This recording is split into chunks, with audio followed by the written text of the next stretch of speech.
Hello everyone. From last week, we have been exploring new waves in language-based security.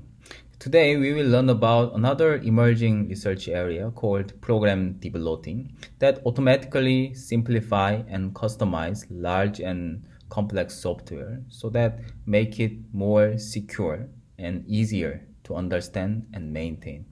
Okay.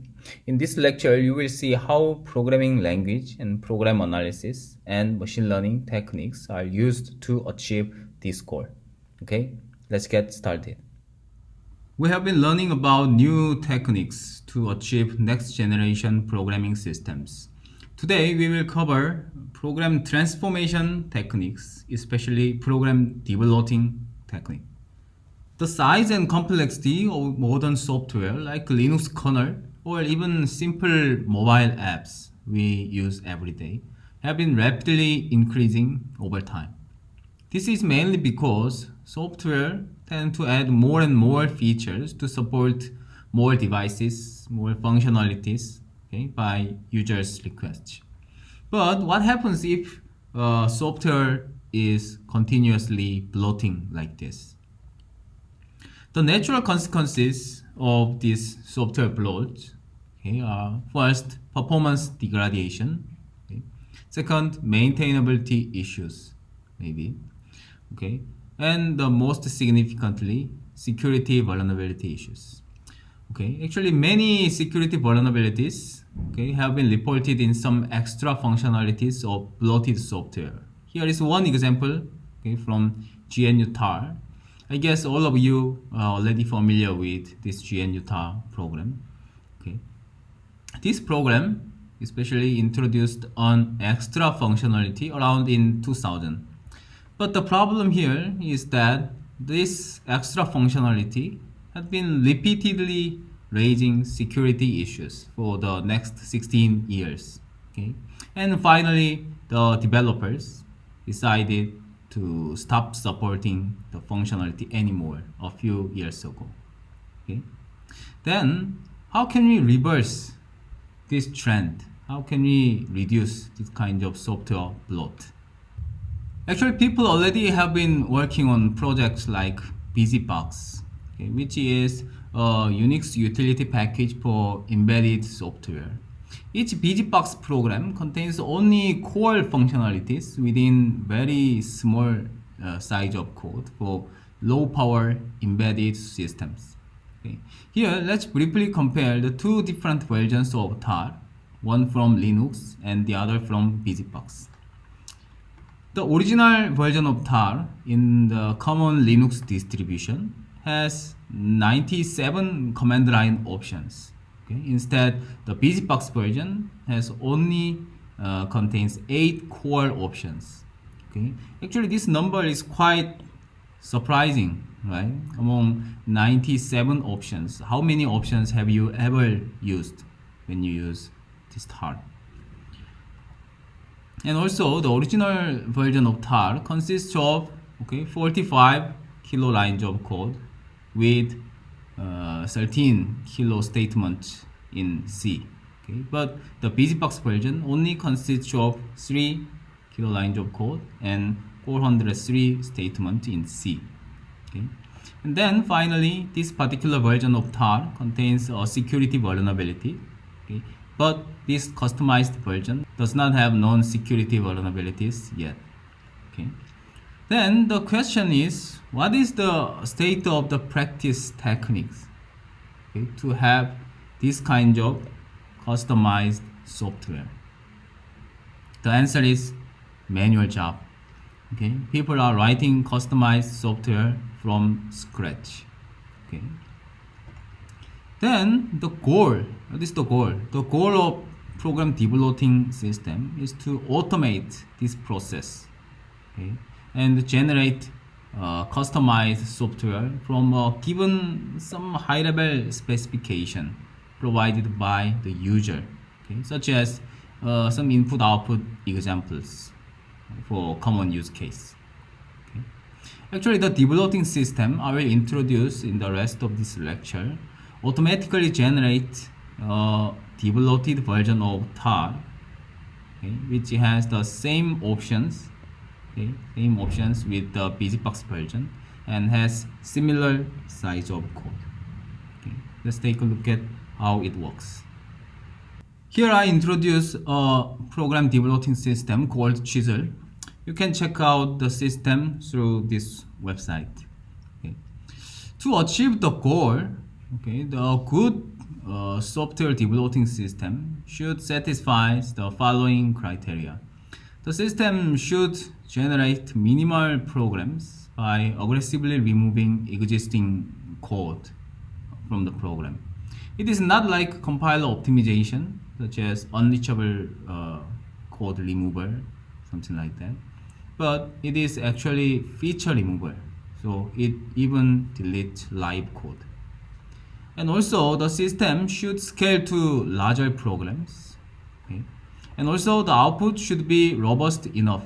So the output should not contain new vulnerabilities by the reduction. And also the output should be easy to maintain and easy to understand. Okay? And finally, the system should handle a variety of programs and specification. Okay? So throughout this lecture, you can see how the system Chisel satisfies these criteria. So let's see how the system works. Here is a piece of code from TAR 1.14, this version. It supports many options, okay, many optional features, as you can see, many command line options. Also, more importantly, this code contains security vulnerabilities. Okay. The CVE, okay, pointed out the ID of this particular security vulnerability. Okay. Then Chisel could remove a lot of undesired functionalities, including this CVE. Okay. And also because Chisel does not perform any complicated transformation, but only does simple reduction, the user can easily compare the reduced version to the original version side by side, as you can see. Okay, here some unnecessary lower variable declarations removed, and also some code containing CVE removed, and some additional functionality, okay, or some unnecessary functionality, unsupported option, okay, all of them were removed. So let's see how the system is organized and how the system works. The system first takes a program and a specification as input. Then it keeps deleting some part of code and check the reduced code still satisfies, okay, this specification. Okay. And also during the reduction, a learning method will be applied to accelerate the search. We'll revisit this later in this lecture. Okay. Then the system keeps doing this until it finds a minimal program. Okay. But once we get the reduced version, okay, this reduced version, we don't know this reduced version is robust enough. Okay. So that the system validates this reduced version using the validation process. This validation process checks the robustness using static and dynamic program analysis. Okay. Then, if the program passes all the validation steps, then it outputs the reduced program. But if it finds some new problems during the validation step, okay, the system augments the specification, okay, to handle the counterexample. Okay. That is the high-level system structure of Chisel.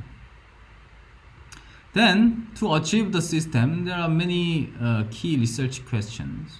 Okay. First, how to provide high-level specification to the system? Okay, that is an important question. The next question is how to effectively reduce very large and complex programs in reality. Okay. And the last question is how to validate the robustness of reduced programs. Okay. Well, let's take a look at these research questions one by one. Then let's see first how the high-level specification is provided. The user should provide a high-level specification as an executable test script. Here is a sample bash shell script written for GNU tar for the system. The high-level structure is the same for other programs. Okay. So let's see how it works. First, it checks whether the reduced program is at least compilable or not. Okay, that is simple. You can use the existing compiler and check whether it is compilable or not. The second, it checks whether the reduced version has the same result with the original program, modulo the desired functionalities. Okay. In this case, we can use, for example, the regression test suite from the original developers. Okay. And here, as you can see, this test script runs reduced programs with various test cases. Okay. Various test cases and checks the result. Okay. Finally, it checks whether the reduced program has erroneous behaviors or not for undesired functionalities. Okay. Because the system will aggressively remove the arbitrary parts of code and the undesired features. Okay. It may be possible to introduce erroneous behavior such as buffer overrun, uninitialized variable. Okay. For this reason, for all the test cases for undesired features, the system tries to detect such a erroneous behavior using a runtime monitoring system, okay, such as Clan's sanitizer and so on.